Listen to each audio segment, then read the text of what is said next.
Good morning student. आज का topic है solubility and factor of solid in liquid, ठोस की द्रव्य विलयता तथा इसको प्रभावित करने वाले कारक। तो इस चैप्टर में जो आपको सॉल्बिलिटी हम पढ़ाएंगे, विलयता जो पढ़ाएंगे वो नंबर 1 पहली सॉल्बिलिटी हम आपको पढ़ाएंगे सॉलिड इन लिक्विड।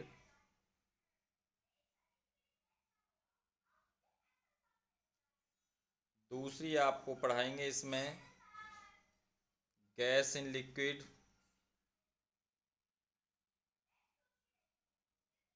और थर्ड पढ़ाएंगे आपको liquid in liquid. Liquid in liquid अर्थात ठोस की द्रव्य विलयता, गैस की द्रव्य विलयता, द्रव की द्रव्य विलयता। Solid in liquid, gas in liquid, liquid in liquid. सबसे पहले हम पढ़ाएंगे आपको ठोस की द्रव्य विलयता। तो ठोस की द्रव्य विलयता क्या है, मैं एक एग्जाम्पल लेता हूँ। जैसे ये हमारे पास एक बीकर है, इसमें मैंने 100 ml वेटे वाटर ले लिया, द्रव ले लिया, पानी 100 ml पानी ले लिया। और इसका टेम्परेचर मेरा कांस्टेंट टेम्परेचर है 25 डिग्री सेल्सियस इसका टेम्परेचर है। अब इसमें मैंने सॉलिड घुला, सॉलिड का मतलब मैंने इसमें चीनी, नमक, मान लो चीनी घोली और चीनी को मैंने इंस्टॉलमेंट में घोला। पहले थोड़ी सी अमाउंट चीनी की डाली, वो 100 ml में घुल गई, फिर और 5 ग्राम डाली, फिर और घुल गई, और 5 ग्राम डाली, घुल गई। तो एक कंडीशन ऐसी आ जाती है 100 ml पानी के अंदर 25 डिग्री सेल्सियस पर कि वो चीनी घुलनी बंद हो जाती है। तब जितनी चीनी संतृप्त विलयन बनाने तक उसमें घुली 100 ml विलयन के अंदर, 100 ml विलायक के अंदर 25 डिग्री एक निश्चित टेम्परेचर पर, उस मात्रा को हम उस ठोस की विलयता कहते हैं। मान लो यहाँ 5 ग्राम चीनी मैंने घोल दी, 5 ग्राम घुल गई, फिर 5 ग्राम घोली, फिर 5 ग्राम, फिर मैंने और डाली चीनी, तो वो घुलना बंद हो गई। इसका मतलब 100 ml में कितनी है, 100 ग्राम या 50 ग्राम चीनी घुल जाएगी और घुलने के बाद वो घुलना बंद हो जाएगी। उस विलयन को हम संतृप्त विलयन कहते हैं। एक निश्चित ताप पर निश्चित विलायक में विलय की अधिकतम मात्रा जिस पर वो विलय घुलना बंद हो जाए, तब उस विलयन को संतृप्त विलयन कहते हैं। संतृप्त विलयन बनाने के लिए जितनी अमाउंट सॉलिड की घुलती है, ठोस की अमाउंट घुलती है, वो उसकी विलयता कहलाती है। फिर मैं दोबारा एग्जाम्पल बता रहा हूँ कि ये बीकर लिया, 100 ml पानी लिया और 25 डिग्री सेल्सियस एक निश्चित टेम्परेचर हो गया। इसमें मैं सॉलिड को घोलता गया। एक कंडीशन ऐसी आती है, ये सॉलिड इसमें घुलना बंद हो, जिस कंडीशन तक सॉलिड घुलना बंद होता है उस कंडीशन तक विलय की जितनी मात्रा इसमें घुलती है उस मात्रा को उस ठोस की विलयता कहते हैं। तथा उस कंडीशन को जिस पर ये विलय घुलना उसमें बंद हो जाता है 100 ml पानी के अंदर, उसे हम कहते हैं संतृप्त विलयन, सैचुरेट विलयन। At the constant temperature the amount of the solute which dissolve in the 100 ml solvent to become of the saturated solution, the maximum amount of the solute to become of the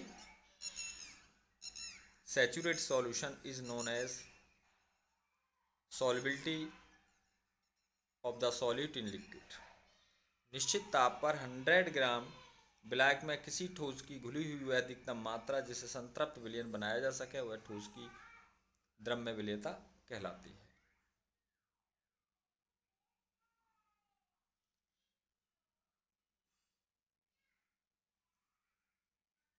जब ठोस अधिकतम मात्रा से कम मात्रा में घुला हुआ हो तो इस प्रकार बने विलयन को असंतृप्त विलयन मैं पहले पढ़ा चुका हूँ।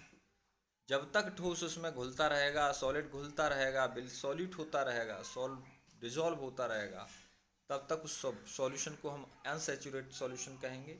और जब अधिकतम मात्रा उसमें घुल जाएगी और वो घुलना बंद हो जाएगा तो उसे हम सैचुरेट सॉल्यूशन कहेंगे।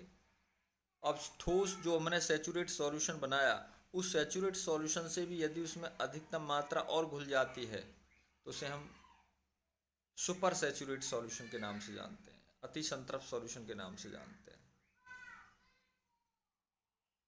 अब इसको प्रभावित करने वाले कारक फैक्टर कौन कौन से हैं जो इसको प्रभावित करते हैं?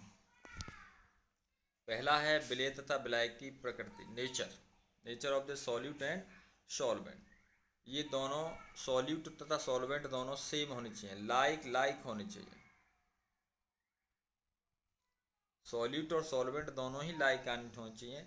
यदि ये पोलर नेचर का है सॉल्यूट तो ये भी पोलर नेचर का होना चाहिए। यदि ये नॉन पोलर का है तो ये भी नॉन पोलर कंडीशन का होना चाहिए। नॉन पोलर हैं तो दोनों ही क्या होने चाहिए? नॉन पोलर होने चाहिए। नॉन पोलर होना चाहिए। दोनों ही नॉन पोलर होने चाहिए या दोनों ही पोलर होने चाहिए। तो दोनों की नेचर एक जैसी होनी चाहिए। पोलर का मतलब आप जानते हैं,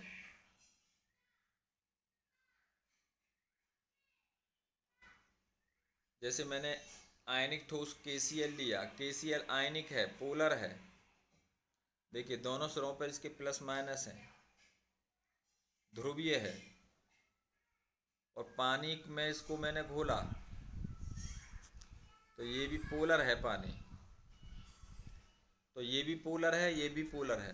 तो पोलर पोलर में घुल रहा है, ध्रुवीय पोलर का मतलब ध्रुवीय है, तो ये इसमें घुल जाएगा, आसानी से घुल जाएगा। इसलिए KCl सोडियम कार्बोनेट आदि जल में आसानी से घुल जाते हैं। इनकी सॉल्युबिलिटी इसमें पानी में अधिक होती है। लेकिन आप यह कहें कि मैं इसे केरोसिन घोल दूं पानी के अंदर, क्या घोल दूं? केरोसिन। तो केरोसिन क्या है? केरोसिन है नॉन पोलर, क्या है? और पानी क्या है? पोलर है। ये पोलर है, ये नॉन पोलर है। तो नॉन पोलर पोलर में नहीं घुलेगा, या पोलर नॉन पोलर में नहीं घुलेगा, उसकी सॉल्युबिलिटी उसके अंदर नहीं होगी। अब यहाँ पे हम ये लेते हैं कि जैसे नेफ्थलीन है, एंथ्रासीन है, ये क्या है? नॉन पोलर है दोनों ठोस। अब ये किस में सॉल्यूट होंगे, डिजॉल्व होंगे? नॉन पोलर में ही होंगे। बेंजीन में या कार्बन टेट्राक्लोराइड में ये आसानी से क्या हो जाते हैं? डिजॉल्व हो जाते हैं। अब है बेटे इस पर इफेक्ट ऑफ द टेम्परेचर। अब मान लो कोई सॉलिड है, इस वाटर 100 ml पानी है, इसमें हमने सॉलिड का 10 ग्राम इसमें घोल दिया, घुल गया, फिर वो घुलना बंद हो गया। जैसे ही मैं इसको टेम्परेचर देता हूँ तो टेम्परेचर देने के साथ ये क्या है बेटे? घुल जाएगा। तो टेम्परेचर बढ़ाने पर क्या होता है? सॉल्यूट की अमाउंट ज़्यादा घुल जाती है, सॉल्युबिलिटी बढ़ जाती है। लेकिन सभी सॉल्यूट के लिए ऐसा नहीं होता है। ये सिर्फ किसके लिए होता है टेम्परेचर बढ़ाने पर? ये उनके लिए होता है कि जैसे मैंने यहाँ क्या है बेटे, अमोनियम क्लोराइड को मैंने इसमें घोल दिया, नासादर को 100 ml में। तो ये क्या है कि अमोनियम क्लोराइड को जैसे मैं इसमें घोलूंगा तो सॉल्यूशन ठंडा हो जाएगा। तो ये क्या है? एंडोथर्मिक है। क्या ये? एंडोथर्मिक है। जैसे ही मैं इसमें क्या घोलूंगा? NH4Cl घोलूंगा तो ये 100 ml पानी के अंदर घुलेगा और ये सॉल्यूशन क्या हो जाएगा? कूल हो जाएगा। तो ये एंडोथर्मिक प्रोसेस है। अब एंडोथर्मिक प्रोसेस जितने भी होते हैं उनका टेम्परेचर बढ़ाने पर उनकी सॉल्युबिलिटी बढ़ती है, उनकी सॉल्युबिलिटी बढ़ती है। जो एक्सोथर्मिक प्रोसेस हैं, जैसे मैंने यहाँ पे ये लिया और इसमें मैंने NaOH घोल दिया, कास्टिक सोडा 100 ml पानी के अंदर, तो इसमें से बेटा हीट निकलेगी, ये गर्म हो जाएगा। क्या हो जाएगा? हीट निकलेगी, गर्म हो जाएगा। तो ऐसे सॉल्यूशन का में जो हीट निकलती है जिन सॉल्यूशन में, वो क्या है? एक्सोथर्मिक प्रोसेस हैं। वो क्या है? एक्सोथर्मिक हैं, वो ऊष्मा रिलीज हो रही है। ऐसे सॉल्यूशन का टेम्परेचर यदि बढ़ाते हैं तो उसमें क्या है कि उसकी सॉल्युबिलिटी बढ़ने के बजाय उसकी विलेयता बढ़ने की बजाय डिक्रीज होना स्टार्ट हो जाती है। अब इसका एग्जाम्पल मान लिया, मैंने ये ले लिया कि वाटर में मैंने NaOH को घोला, H2O plus NaOH, equilibrium settled हो गई बेटे यहाँ पर। इसको मैंने घोटा, ये इसका सॉल्यूशन बन गया, और इसके साथ क्या रिलीज होगी बेटे, हीट रिलीज होगी। जैसे ही मैं इसका टेम्परेचर बढ़ाऊंगा,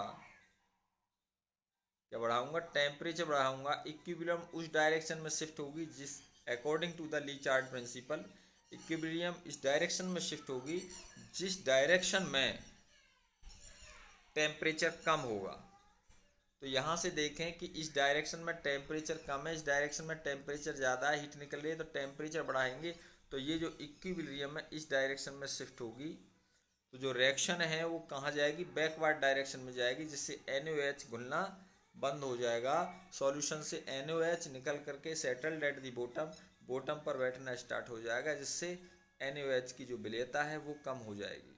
तो हमारे कहने का मतलब यह है कि इफेक्ट ऑफ द टेम्परेचर, यदि टेम्परेचर हम उन सॉल्यूशन का बढ़ाते हैं जिसमें हीट एब्जॉर्ब होती है, ठंडे हो जाते हैं मिलाने पर, उनका टेम्परेचर बढ़ाने पर उनकी सॉल्बिलिटी बढ़ती है, उनकी विलेयता बढ़ती है। जिनका टेम्परेचर, वे सॉल्यूशन जिनमें हीट निकलती है, उनका टेम्परेचर बढ़ाने पर सॉल्बिलिटी घटती है, तथा इक्विलिब्रियम बैकवर्ड डायरेक्शन में शिफ्ट होती है। यह आपको ध्यान रखना है।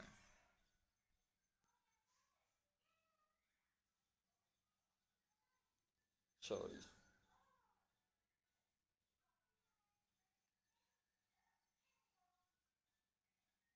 नेक्स्ट है बेटे इफेक्ट ऑफ द प्रेशर। देखो सॉलिड इन लिक्विड, यदि हम सॉलिड को लिक्विड में घोलते हैं तो उस पर प्रेशर का कोई प्रभाव नहीं पड़ता है, कोई इफेक्ट नहीं पड़ता है बेटे। जब सॉलिड को हम लिक्विड में घोलते हैं तो उस पर यदि हम प्रेशर लगाते हैं तो प्रेशर डालने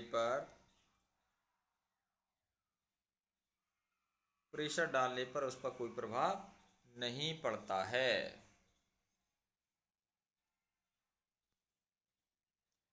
अब है solubility of the gas in liquid, solubility of the gas in the liquid.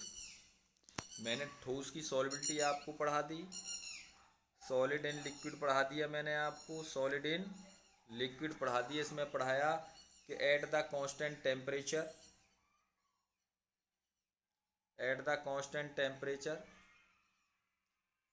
The maximum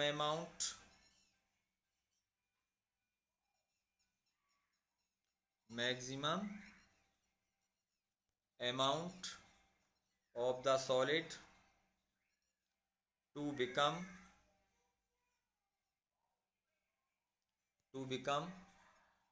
saturate solution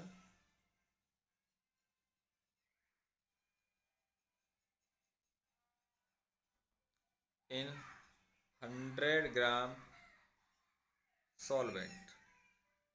So the maximum amount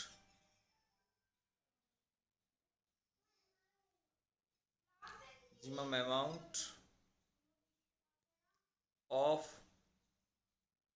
solute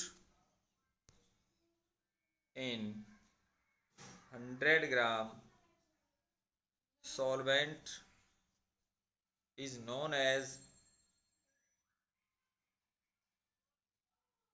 solubility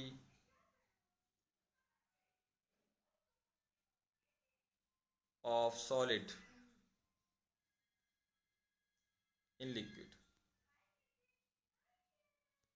इसको दो तरह से डिफाइन कर सकते हैं हम, एक्सोथर्मिक, नंबर 2 एंडोथर्मिक।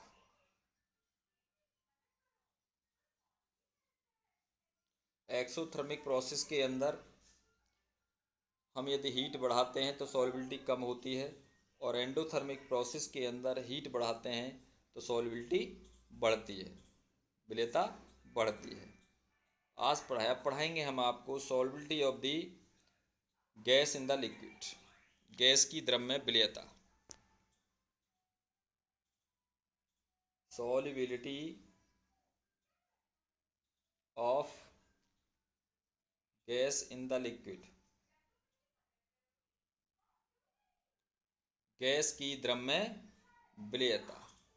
जैसे बेटे मैंने सॉलिड को घोला था लिक्विड में, ऐसे ही मैं क्या है एक कांस्टेंट टेम्परेचर पर, किस पर, कांस्टेंट टेम्परेचर पर एक कांस्टेंट अमाउंट सॉलिड को लूँगा, उसमें जब गैस को घोलूँगा तो एक इक्विलिब्रियम कंडीशन आने तक जितनी भी अमाउंट गैस की उस लिक्विड के अंदर घुल जाएगी सैचुरेट कंडीशन आने तक, तो उस मैक्सिमम अमाउंट को, गैस की जो मैक्सिमम अमाउंट है उसे हम कहेंगे गैस की विलेयता लिक्विड के अंदर। एट कांस्टेंट टेम्परेचर, एक निश्चित ताप पर 100 ग्राम विलायक में इक्विलिब्रियम कंडीशन आने तक गैस की जितनी अधिकतम मात्रा लिक्विड में घुलती है उस अधिकतम मात्रा को गैस की विलेयता कहते हैं। कांस्टेंट टेम्परेचर पर 100 ग्राम विलायक में 100 ग्राम विलायक में गैस की अधिकतम मात्रा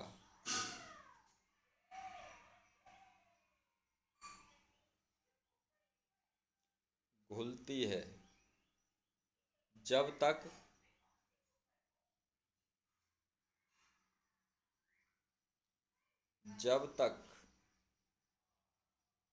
साम्यावस्था स्थापित ना हो जाए, स्थापित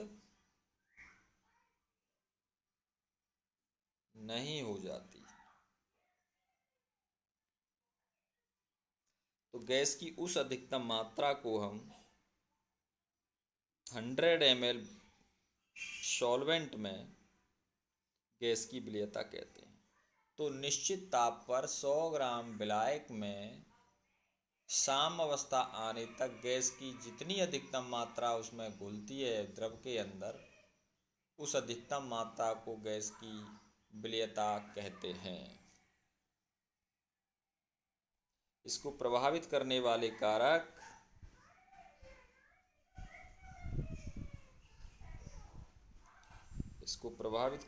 कारक नंबर 1 गैस और द्रव की प्रकृति, वही जैसे सॉलिड और द्रव की प्रकृति थी, दोनों एक जैसे होने चाहिए, लाइक होने चाहिए। यदि गैस हमारी पोलर है,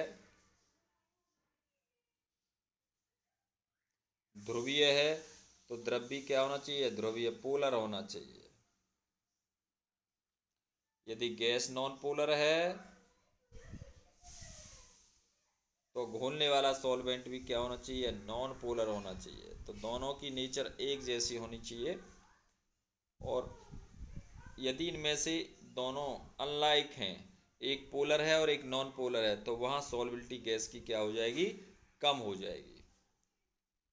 तो जब गैस कैसी हो, पोलर हो। अब यहाँ पे देखिए, जब अमोनिया को मैं पानी में घोलूँगा तो अमोनिया पानी में आसानी से घुल जाती है। क्यों घुल जाती है, क्योंकि अमोनिया NH3 भी पोलर नेचर की है और पानी भी कैसा है, पोलर नेचर का है, माइनस और बेटे प्लस, ये पोलर नेचर का है, ये भी प्लस और माइनस, ये भी क्या है, पोलर नेचर का है। तो दोनों ही लाइक हैं, सॉलिड भी और सॉल्वेंट भी। गैस भी पोलर है और वाटर भी पोलर है, दोनों ही ध्रुवीय हैं, इसीलिए अमोनिया गैस पानी के अंदर आसानी से विलय हो जाती है। इसलिए solubility of the ammonia in the water is अधिक है। ऐसी मैं CO2 को पानी में घोल सकता हूँ, HCl भी पानी में आसानी से घुल जाएगा, क्योंकि HCl जो गैस है वो भी कैसी नेचर की है, पोलर नेचर की है, ध्रुवीय नेचर की है। और पानी भी कैसी नेचर का है, ध्रुवीय नेचर का है, पोलर नेचर का है, पोल प्रकृति का है। इसलिए पोलर गैस पोलर सॉल्वेंट में इजीली डिजॉल्व हो जाती है। आप ये कहें कि रक्त में O3 आसानी से घुल जाती है क्योंकि रक्त में Hb से क्रिया करके ऑक्सी हीमोग्लोबिन बनाती है। यहाँ देखें आप कि ये O3 नहीं है, ये क्या है बेटा, O2 गैस है। जब हमारी बॉडी में O2 गैस जाती है तो O2 हमारी बॉडी में क्या है, हीमोग्लोबिन है, तो ये ऑक्सी हीमोग्लोबिन बना देती है। क्या बना देती है, ऑक्सी हीमोग्लोबिन बना देती है। हीमोग्लोबिन बना देती है ऑक्सी हीमोग्लोबिन आसानी से।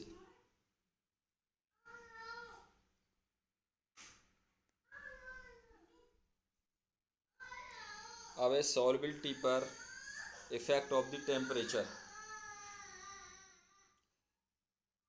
तो ताप क्या है, देखिए जब किसी गैस को हम, अब ये गैस है हमारे पास और गैस को मैंने वाटर के अंदर घोला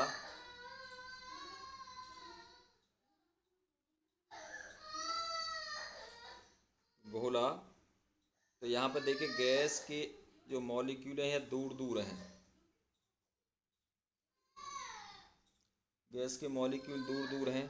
जब इसको पानी के अंदर घोलते हैं तो ये मॉलिक्यूल पास पास आ जाते हैं। यहाँ एक सॉल्यूशन बन गया, ये पास पास आ गए पानी में घुलने पर। जब ये मॉलिक्यूल पास पास आएंगे पानी में घुलने पर तो क्या होगा, तो इसका जो वॉल्यूम है ये कम हो जाएगा। देखिए यहाँ दूर दूर थे, यहाँ पानी में घुलने के बाद पास पास आ गए तो वॉल्यूम क्या हो गया, कम हो गया। वॉल्यूम क्या हो गया, लेस हो गया इसका आयतन।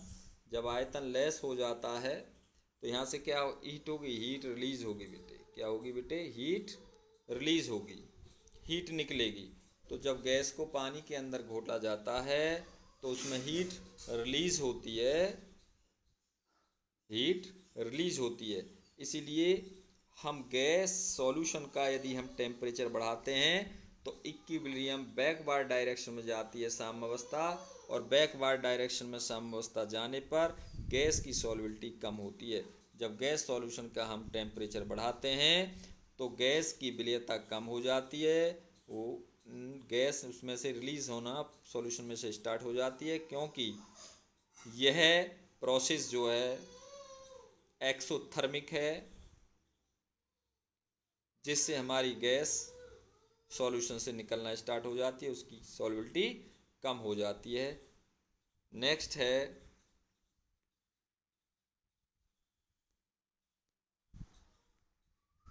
देखो यहाँ पे दिखाया गया है, यहाँ गैस को द्रव में घोला तो ये आपका सॉल्यूशन बन गया। क्या बना, सॉल्यूशन बन गया। और ये क्या रिलीज हुई, हीट रिलीज हुई। तो ये इक्विलिब्रियम सेटल हो जाती है। जब मैं इसको हीट बढ़ाता हूँ, टेम्परेचर बढ़ाता हूँ, तो यहाँ से इक्विलिब्रियम उस डायरेक्शन में शिफ्ट होती है। इधर टेम्परेचर कम है तो इधर टेम्परेचर इसमें कम है। टेम्परेचर कम होने की वजह से इसकी सॉल्युबिलिटी क्या है, टेम्परेचर बढ़ाने पर इक्विलिब्रियम साम्यावस्था बैकवर्ड डायरेक्शन में जाती है, पीछे की तरफ जाती है, तो गैस द्रव से निकलना आरंभ हो जाती है। अर्थात गैस की जो विलेयता है, सॉल्युबिलिटी है, वो कम हो जाती है टेम्परेचर बढ़ाने पर।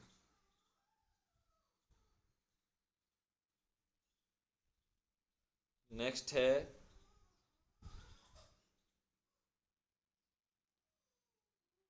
प्रेशर का इफेक्ट। क्या है, प्रेशर इफेक्ट।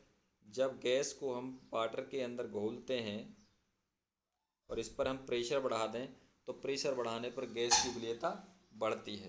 प्रेशर बढ़ाने पर गैस की विलेयता बढ़ती है।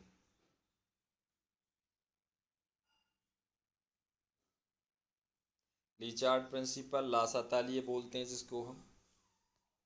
तो इसमें क्या है कि लासातालिये नेम के अनुसार अभी मैंने पीछे बताया है कि वे अभिक्रियाएं, वे प्रोसेस जिनमें हीट निकलती है, क्या होती है, हीट निकलती है, उनका ताप बढ़ाने पर अभिक्रिया पीछे की दिशा में जाती है। ताप बढ़ाने पर अभिक्रिया कहाँ जाती है, पीछे की दिशा में, अर्थात उनकी विलेयता कम होती है। जितनी भी गैस हैं इनको यदि हम पानी में घोलें तो पानी में घोलने पर वो सारी हीट रिलीज करती हैं। उनका टेम्परेचर बढ़ाने पर उनकी विलेयता कम होती है, क्योंकि लीचार्ड प्रिंसिपल के अनुसार, लासातालिये नियम के अनुसार, जो साम्यावस्था है, इक्विलिब्रियम है, वो बैकवर्ड डायरेक्शन में शिफ्ट हो जाती है।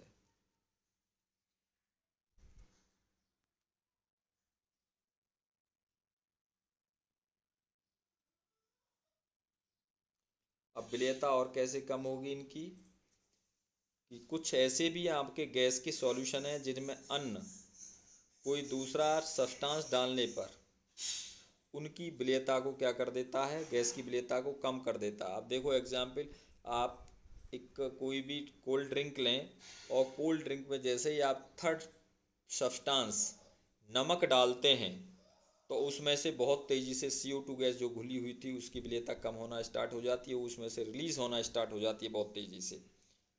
तो द्रव की जो गैस की विलेयता है उसको थर्ड सब्सटेंस मिलाने पर भी उसकी विलेयता को क्या कर देता है, सॉल्युबिलिटी को कम हो जा कर देता है। जैसे हम कोल्ड ड्रिंक लें और कोल्ड ड्रिंक में हम नमक डालें और नमक डालने पर वो बहुत तेज़ी से CO2 गैस की विलेयता को क्या कर देता है, कम कर देता है, जिससे CO2 गैस बहुत तेज़ी से निकलती है। अब नेक्स्ट है इसमें दाब का प्रभाव। दाब का प्रभाव मैंने आपको बता ही दिया कि जब हम गैसीय सॉल्यूशन पर दाब बढ़ाते हैं तो दाब बढ़ाने पर गैस की विलेयता अधिक हो जाती है। इस दाब के प्रभाव को हम हेनरी नियम के अनुसार परिभाषित करेंगे। तो हेनरी लॉ क्या है, ये हम the very most important Henry law, ये हेनरी लॉ है। तो हेनरी ने क्या किया कि हेनरी ने गैस की अमाउंट, गैस की विलेयता तथा दाब के बीच एक क्वांटिटेटिव मात्रात्मक संबंध दिया। अर्थात गैस की विलेयता, गैस की अमाउंट बढ़ जाती है, उसकी सॉल्युबिलिटी बढ़ जाती है यदि हम उस पर प्रेशर डालें। तो इसे तो एक रिलेशन दिया किसने, हेनरी ने, किसके बीच, गैस की घुली हुई मात्रा तथा उसके दाब के बीच एक संबंध निकाला, जिसे हम क्या कहते हैं, हेनरी लॉ कहते हैं। इन्होंने कहा कि स्थिर ताप पर, ये स्टेटमेंट है, स्थिर ताप पर किसी गैस की द्रव्य विलेयता, गैस की द्रव्य विलेयता अथवा विलयन की सतह पर पड़ने वाले गैस के आंशिक दाब के समानुपाती होती है। इन्होंने क्या बताया, इनके अनुसार स्थिर ताप पर किसी भी गैस की द्रव्य विलेयता विलयन की सतह पर पड़ने वाले आंशिक दाब के समानुपाती होती है। मान लो गैस की विलेयता क्या है, मान लो m है, m ग्राम गैस घुली, जब प्रेशर कितना था, P था, तो ये डायरेक्टली किसके प्रोपोर्शनल होती है, पार्शियल प्रेशर के आंशिक दाब के डायरेक्टली प्रोपोर्शनल होती है। ये किसने बताया, हेनरी ने बताया कि जब हम किसी गैस पर दाब डालते हैं तो दाब डालने पर जितनी ज़्यादा अमाउंट उसमें घुलती है, मान लो दाब डाला P तो घुली हुई अमाउंट कितनी है गैस की, M, तो जितना ज़्यादा उस पर प्रेशर डालेंगे ये अमाउंट उतनी ही क्या होती जाएगी, बढ़ती चली जाएगी, गैस की मात्रा उतनी ही बढ़ती चली जाएगी। तो कांस्टेंट टेम्परेचर पर the solubility of the gas directly proportional to its the partial pressure. तो ये हमें याद होना चाहिए। उसके बाद इसमें कुछ मॉडिफिकेशन किया गया, इसमें कुछ क्या किया गया, मॉडिफिकेशन किया गया। तो डाल्टन और हेनरी दोनों फ्रेंड थे और दोनों एक ही समय के थे, दोनों साइंटिस्ट। इन दोनों ने ही निष्कर्ष निकाला और कहा कि गैस की विलेयता गैस के आंशिक दाब पर निर्भर करती है। यदि हम विलयन में गैस के मूल अंश का मतलब मूल फ्रैक्शन, उसकी विलेयता को माप माने तो कहा जा सकता है कि यहाँ से देखिए कि किसी विलयन की गैस का मूल अंश के लिए इन्होंने विलेयता कहा है, यहाँ ऊपर उपस्थित आंशिक दाब के समानुपाती होती है। देखिए ये हमारे पास एक सॉल्यूशन है, इसमें कितना गैस की अमाउंट घुली हुई है, x घुली हुई है, x मूल फ्रैक्शन, इसके ऊपर इसका पार्शियल प्रेशर P है, कितना है, पार्शियल प्रेशर P है। तो उन्होंने कहा कि partial pressure P above the gas directly proportional to it the mole fraction x, जो गैस की अमाउंट उस विलयन के अंदर घुली है, जो मोल फ्रैक्शन गैस के अंदर घुला है, उसके ऊपर लगने वाले पार्शियल प्रेशर के डायरेक्टली समानुपाती होता है। तो इसे हटाने के लिए प्रोपोर्शनल को इन्होंने क्या लिया, P इक्वल टू KH लिया बेटी, जहाँ KH एक हेनरी कांस्टेंट है, KH क्या है यहाँ, हेनरी कांस्टेंट है।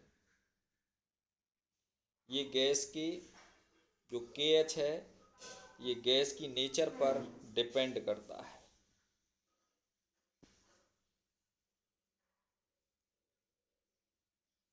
डिपेंड करता है, गैस की नेचर पर डिपेंड करता है। अब इन्होंने क्या किया, हेनरी ने एक ग्राफ खींचा। क्या खींचा, एक ग्राफ, एक्स एक्सिस और ये क्या है, वाई एक्सिस। इन्होंने एक्स एक्सिस पर मोल फ्रैक्शन लिया गैस का, और यहाँ पर गैस का क्या लिया, पार्शियल प्रेशर लिया। दोनों के बीच एक कांस्टेंट टेम्परेचर लिया और इनके बीच एक ग्राफ खींचा, तो हमें एक क्या प्राप्त हुई, एक सीधी लाइन प्राप्त हुई। तो इससे पता है कि गैस का प्रेशर बढ़ाने पर उसी रेशो में गैस की सॉल्बिलिटी बढ़ती चली जाती है। देखो प्रेशर बढ़ाते जा रहे हैं और गैस की सॉल्बिलिटी क्या होती जा रही है, बढ़ती चली जा रही है। तो draw a the graph between the partial pressure and the mole fraction of the gas obtained A the straight line. तो हम कह सकते हैं कि the solubility of the gas in the term of the mole fraction directly proportional to its the partial pressure। तो P equal to KH where the KH Henry constant है, Henry स्थिरांक है, X गैस का mole fraction है, मोल अंश है, तथा P gas के ऊपर लगने वाला आंशिक दाब है। नेक्स्ट है, यहाँ अलग अलग गैस का अलग अलग आंशिक हेनरी कांस्टेंट दे रखा है। देखिए यहाँ पे, तो मैंने अभी बताया आपको कि P इक्वल टू KH और बेटे X। तो solubility of the gas X equal to P upon KH। आप ये देखें, सॉल्बिलिटी बढ़ती चली जाएगी जब पार्शियल प्रेशर बढ़ेगा। यदि KH की वैल्यू क्या होती है, अधिक होती है, तो सॉल्बिलिटी घट जाती है, सॉल्बिलिटी घट जाती है। KH की वैल्यू यदि अधिक होती है तो सॉल्बिलिटी गैस की क्या हो जाएगी, घट जाएगी। यदि उस गैस की KH की वैल्यू कम होगी तो उसकी सॉल्बिलिटी बढ़ जाएगी। तो यहाँ पे इस टेबल से देखें, देखो हीलियम है, हीलियम देखें, इसकी KH की वैल्यू 144 है बेटे। KH की वैल्यू कितनी है, 144 है। और आर्गन की KH की वैल्यू कितनी है, 40 है। तो इसमें हमें ये पूछना चाह रहा हूँ आपसे कि जो आर्गन है इसकी सॉल्बिलिटी ज़्यादा है या हीलियम की सॉल्बिलिटी ज़्यादा है। तो आर्गन की सॉल्बिलिटी ज़्यादा होगी क्योंकि इसका KH कम है। तो इस चीज़ को आपको ध्यान में रखना है। देखो अभी मैंने ये ग्राफ बताया है आपको, ये पार्शियल प्रेशर है हमारे HCl गैस ली, उसका पार्शियल प्रेशर है, आंशिक दाब है। और इस गैस का ये क्या है, मोल अंश है। तो जैसे जैसे प्रेशर बढ़ता चला जा रहा है इसका मोल अंश, उसमें गैस की सॉल्बिलिटी उतनी ज़्यादा क्या होती जा रही है, बढ़ती चली जा रही है। कभी भी मोल फ्रैक्शन एक से ज़्यादा नहीं होता है। हेनरी स्थिरांक, हेनरी नियतांक का मान ताप तथा गैस की प्रकृति पर निर्भर करता है। इस पर निर्भर करता है, गैस की प्रकृति पर निर्भर करता है।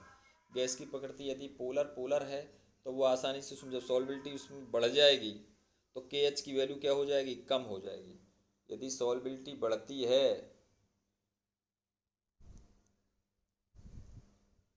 यदि ये वैल्यू बढ़ती है तो KH क्या हो जाएगा, कम हो जाएगा। और सॉल्बिलिटी कब बढ़ेगी, जब गैस पोलर नेचर में होगी, आसानी से बॉन्ड बना लेगी सॉल्वेंट के साथ।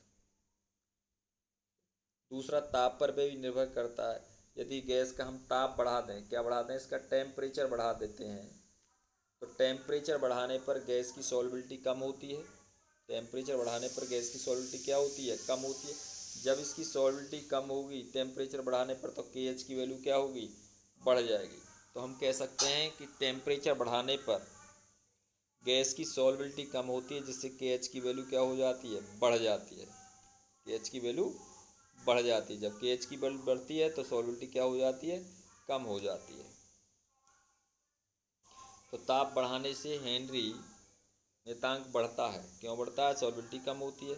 KH का मान बढ़ाने से गैसों में द्रव में विलेयता क्या हो जाती है, कम हो जाती है। अतः जंतु गर्म जल की तुलना में ठंडे जल में अधिक सुविधाजनक स्थिति में रहते हैं। देखा होगा कि जो ठंडा जल होता है और एक गर्म जल होता है, तो जो जंतु मछलियाँ जो होती हैं वो ठंडे जल में रहना अधिक पसंद करती हैं तुलना में गर्म जल के। क्यों, क्योंकि गर्म जल में जो ऑक्सीजन है उसकी जो डिजॉल्व अमाउंट है वो कम हो जाती है, उसकी सॉल्बिलिटी कम हो जाती है, जिससे जल में ऑक्सीजन के अमाउंट कम होने की वजह से मछली या जंतु उसमें रहना पसंद नहीं करते हैं। और ठंडा जब जल होता है टेम्परेचर, तो सॉल्बिलिटी उसकी उसमें ज़्यादा होती है, घुलनशीलता ज़्यादा होती है ऑक्सीजन की, जिससे उसमें जंतु रहना अधिक पसंद करते हैं। अब हेनरी लॉ के अनुप्रयोग, application of the Henry's law. देखिए हेनरी लॉ के एप्लीकेशन क्या हैं, आप ये देखें कि मैंने अभी बताया कि solubility equal to P equal to KHX। Pressure जितना ज़्यादा बढ़ेगा पार्शियल प्रेशर, उसमें गैस की सॉल्बिलिटी उतनी ही ज़्यादा बढ़ जाएगी। आप हमारे पास कोल्ड ड्रिंक हैं, कोल्ड ड्रिंक में कार्बन डाइऑक्साइड गैस घुली है, क्योंकि उसमें उच्च क्यों घुली हुई है, क्योंकि जो उसमें जो उसका कैप लगाया गया है, हाई प्रेशर से कैप लगाया गया है। यदि उस प्रेशर कैप को हम खोलते हैं तो CO2 की जो सॉल्बिलिटी है वो कम हो जाती है। दूसरा पॉइंट ये देखें कि जो आपके डाइवर्स होते हैं, सी डाइवर्स जो गोताखोर होते हैं, जब समुद्र में जाते हैं तो उन्हें क्या है, हाई प्रेशर का सामना करना पड़ता है, जिसमें वायु में उपस्थित ऑक्सीजन और नाइट्रोजन उनकी जो ब्लड होता है उसमें घुल जाती है। और जैसे ही वो डाइवर्स ऊपर आता है, तो जब ऊपर आता है तो आपका प्रेशर कम होगा, जब प्रेशर कम होगा तो गैस की सॉल्बिलिटी क्या होगी, कम होगी। तो जो नाइट्रोजन थी, नाइट्रोजन से रिएक्शन करती नहीं है, वो घुलती भी नहीं है, तो जो हमारा ब्लड है, ब्लड में वो बबल्स की फॉर्म में नाइट्रोजन भर जाती है और हमारी जो रक्त, जो ब्लड सेल्स हैं उनमें एकत्र होने लगती है बुलबुले की फॉर्म में, जिससे जैसे ही वो ऊपर आता है तो जैसे ही वो निकलना स्टार्ट होती है तो जो बबल्स हैं, तो हमारे जो बॉडी जो ब्लड है, ब्लड में की जो फ्लो है उसमें वो रुकावट डालते हैं बबल्स, जिससे क्या है, एक घातक, एक डेंजर डिसीज़ है जिसे हम क्या कहते हैं, बेंट्स कहते हैं, बेंट्स हो जाता है। तो क्या बताया कि जब हम नीचे जाते हैं, गोताखोर नीचे जाता है, तो ऑक्सीजन के साथ नाइट्रोजन उनके प्रेशर जैसे ही बढ़ता है तो नाइट्रोजन की भी सॉल्बिलिटी साथ में बढ़ जाती है ब्लड के अंदर, और ब्लड के अंदर वो क्या है, एक बबल्स फॉर्म में घुल जाती है, बबल्स का रूप ले लेती है। और जब वो बाहर आता है तो रक्त का जो प्रवाह है, जो ब्लड का जो फ्लो है, उसमें वो बबल्स क्या करते हैं, रुकावट डालते हैं, जिसे हम बेंट्स कहते हैं।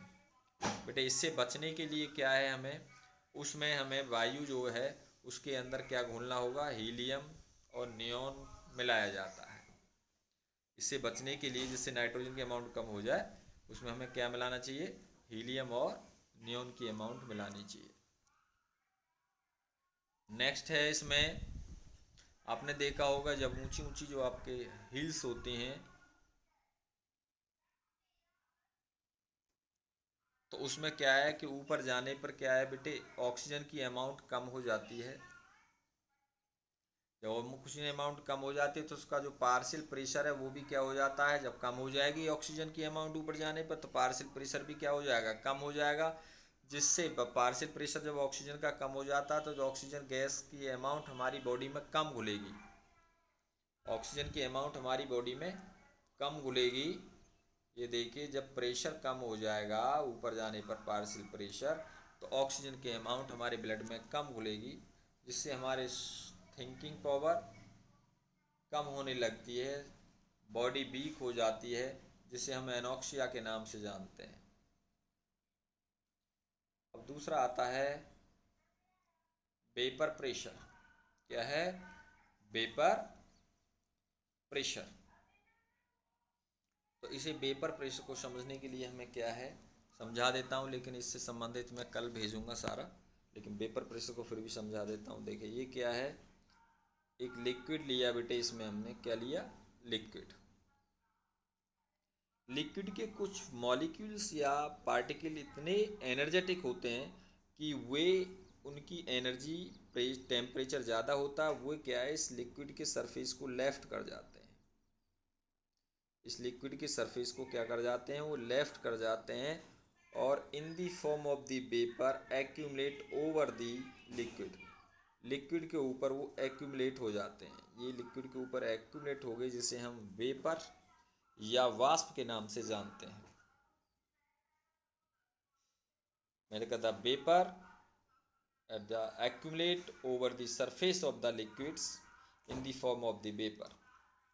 तो ये लिक्विड है, liquid convert into the vapour and vapour convert into the liquid. ये जो प्रक्रिया है, ये जो प्रोसेस है, कंटिन्यू चलता रहता है। Reach a condition the process, in this process में the rate of the condensation, condensation का मतलब वेपर से लिक्विड बनना और लिक्विड से वेपर बनने का रेट दोनों इक्वल हो जाते हैं। इस कंडीशन में जो इस वेपर का इसके ऊपर प्रेशर होता है उसे हम वेपर प्रेशर के नाम से जानते हैं या वाष्प दाब के नाम से जानते हैं। थैंक्स।